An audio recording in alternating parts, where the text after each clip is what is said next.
Japabwe. In Hokkien Taiwanese, we greet each other by asking, have you eaten? Guamia shi JuPong Lin, Gua gatang gyogwa apong, Washi dim yin juga de king e zabo gya. Din den guan gad dan ju kim dan ju kim e zabo sun. Washi de hin gat de kim bun e zabo sun. My name is JuPong Lin. My family calls me Apong. I'm the daughter of Yinzo Lin and Deking Lin. And I also said my grandparents' names that I just learned how to say yesterday. Both sides of my family have inhabited Taiwan for over 7 generations. I live in Nonotuck land in the town whose colonial name is Amherst, Massachusetts. I'd also like to acknowledge our neighboring indigenous nations, the Nipmuc and the Wampanoag to the east, the Mohegan and the Pequot to the south, the Mohican to the west, and the Abenaki to the north. Proper introductions are important, so you know who I am in a deep way, so you know who I am in relation to my people. So I would like to further introduce myself with this poem. We are all islanders. I come from a family of farmers, brick makers, lovers of soil and mud.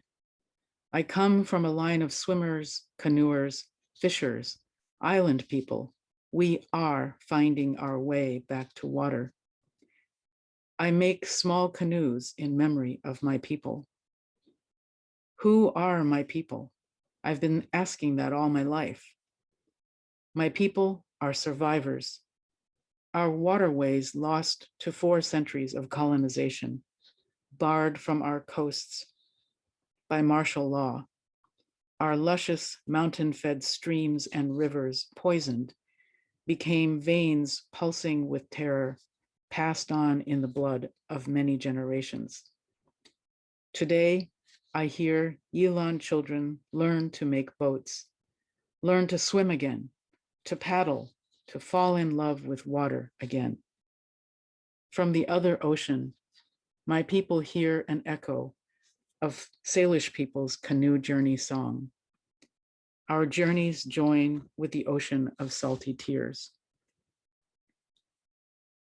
Poetics of repair, being earth, being water, responds to the climate catastrophe by creating a space of collective care using poetry and papercraft. The virtual background here is installation view with many paper canoes made out of joss paper, gold and silver embossed with orange tips. There are cranes, paper cranes strung together and hanging around the room. And there's a group of paper horseshoe crabs, some blue, some yellow and orange. And there's a basket of canoes and horseshoe crabs with the canoes filled with seeds from native to this, seeds that are native to the region where I live.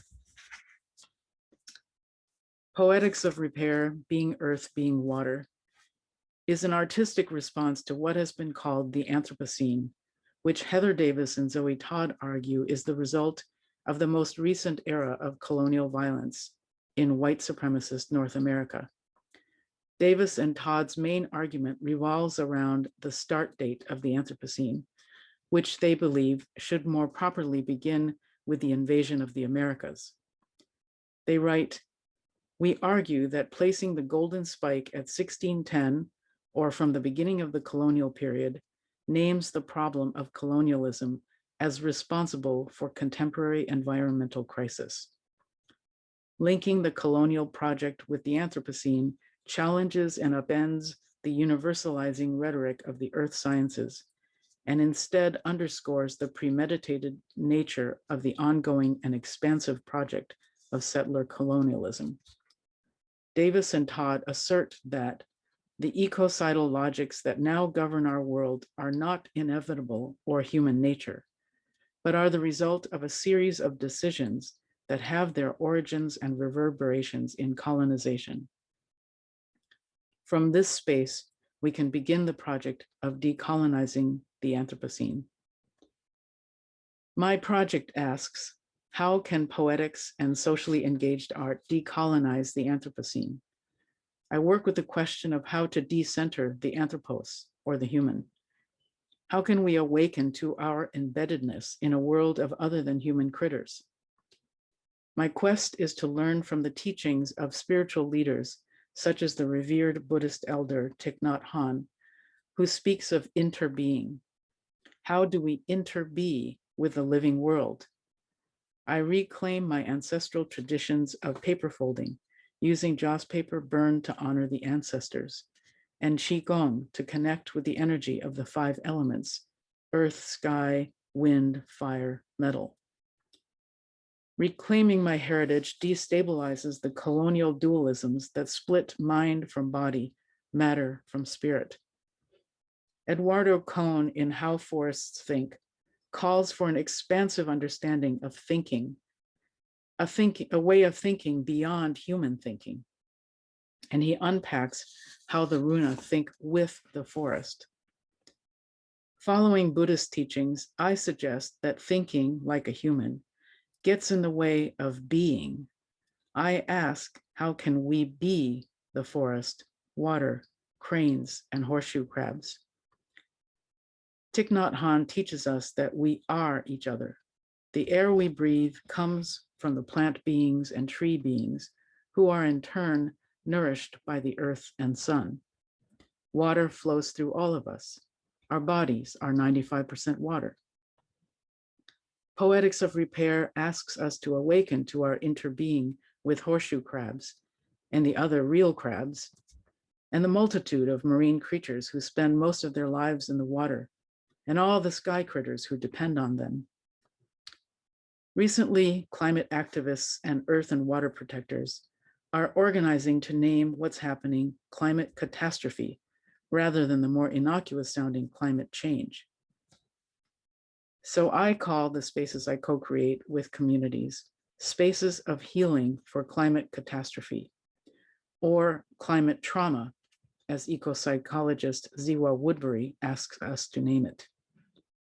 I try to hold open the gate to spaces for public expression of feelings that catastrophe arouses, for grieving in community, feeling anxiety and distress together so we can transform overwhelm into collective action. I'm learning from David Treleaven, trauma professional and founder of Trauma Sensitive Mindfulness, or TSM, that contemplative practices that are healing and consoling for many can at the same time be dysregulating for survivors of trauma. Treleaven's program teaches facilitators to offer alternative practices, to give participants the choice to opt out. Like Woodbury, I believe what we are experiencing is climate trauma, and it is a collective trauma that every living being is experiencing at the same time, that every living being is experiencing. At the same time, I want to acknowledge the unequal burden of climate catastrophe on those who already suffer from racial and colonial trauma, gender violence, white supremacy, disability oppression, poverty, and other forms of collective trauma. Many of us already awake to the trauma of racial capitalism, patriarchy, and neocolonialism feel, as Dakota scholar Kim Tallbear has said, this is not my apocalypse.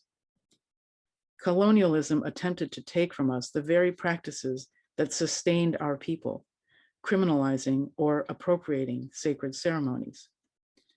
We need to reclaim the tools and practices that help us metabolize climate catastrophe, to help shift the culture of dominance so that we can face catastrophe together.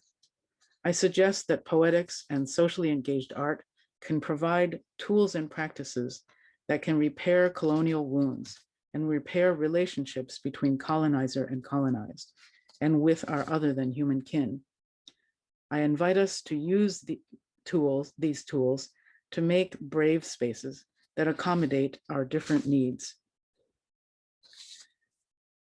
My performative workshops are designed around a series of poems that incorporate paper folding instructions.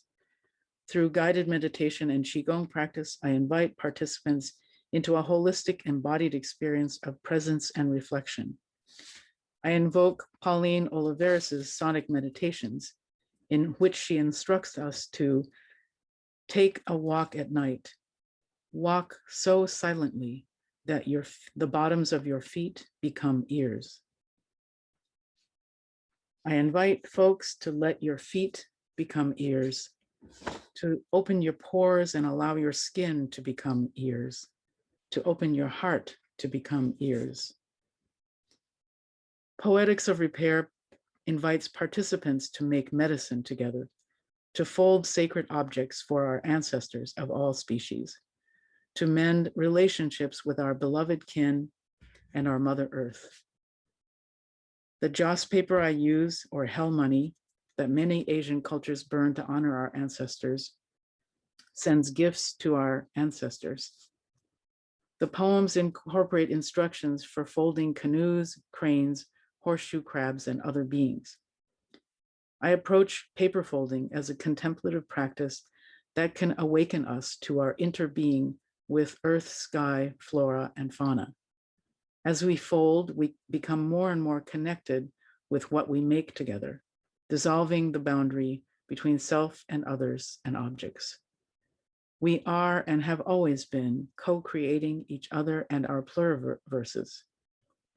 If we could all awaken to this reality, that caring of individual self is the same as caring for other beings, we might collectively put an end to the devastation of climate change.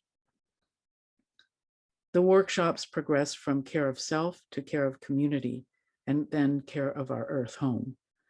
The first workshop focuses on self-awareness and works with the question of what individuals are noticing in themselves in response to climate catastrophe.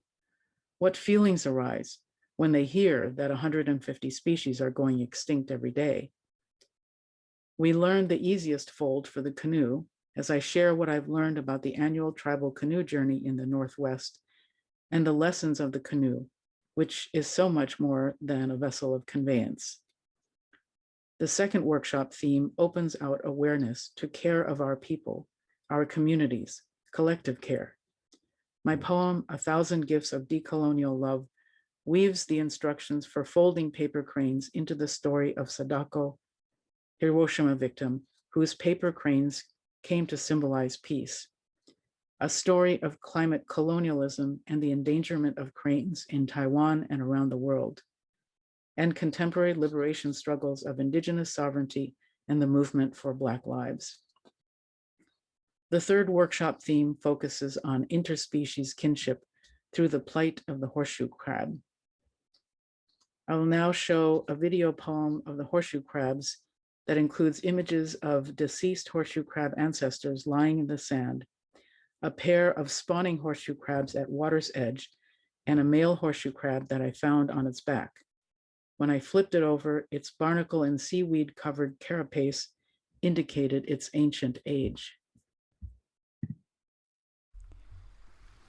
This arthropod loves a full moon, August 2020. They have 10 eyes and hard but sensitive shells. Mate at new moon or full. Maybe tonight, after this muggy morning, chipping twigs for mulch. Heavy air between us and our garden. Pandemic protocols keep him home his 20th year. Canceled plans to meet his brother in Taiwan.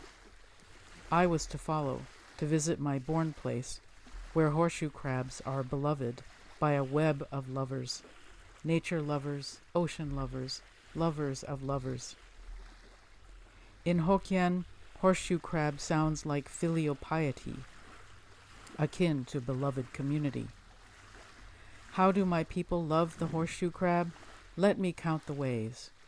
Carved into Longshan Temple, its generous shells ladle sweet water, or scoop and toss fried rice in a wok, or hang above doorways to ward off evil spirits. The Wampanoag also scooped with their bowl-shaped shells water or seeds or acorns. How do scientists love Tachypleus tridentatus? They bleed their crusty bodies for endotoxin testing.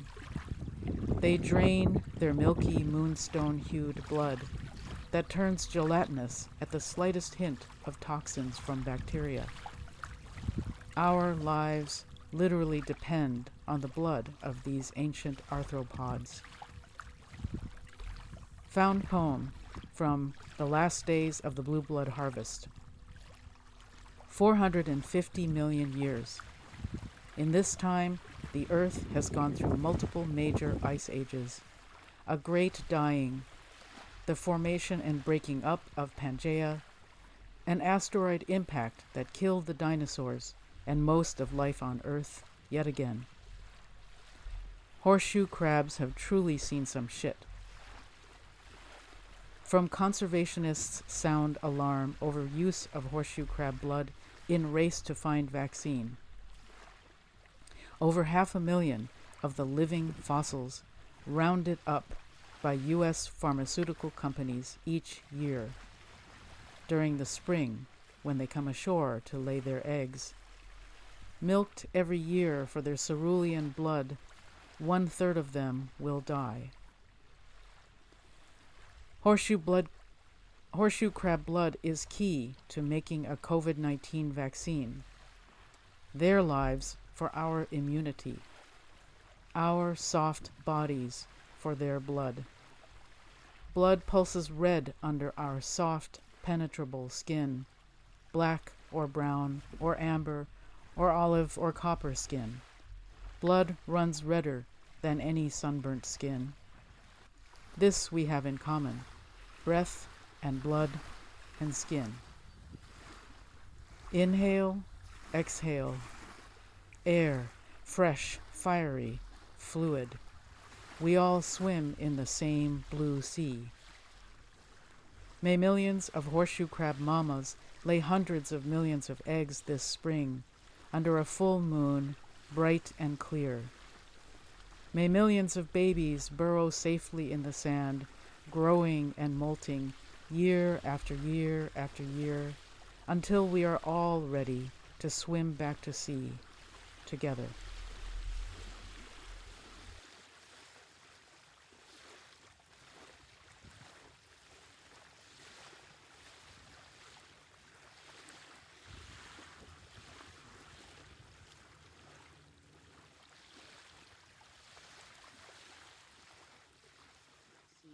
Together.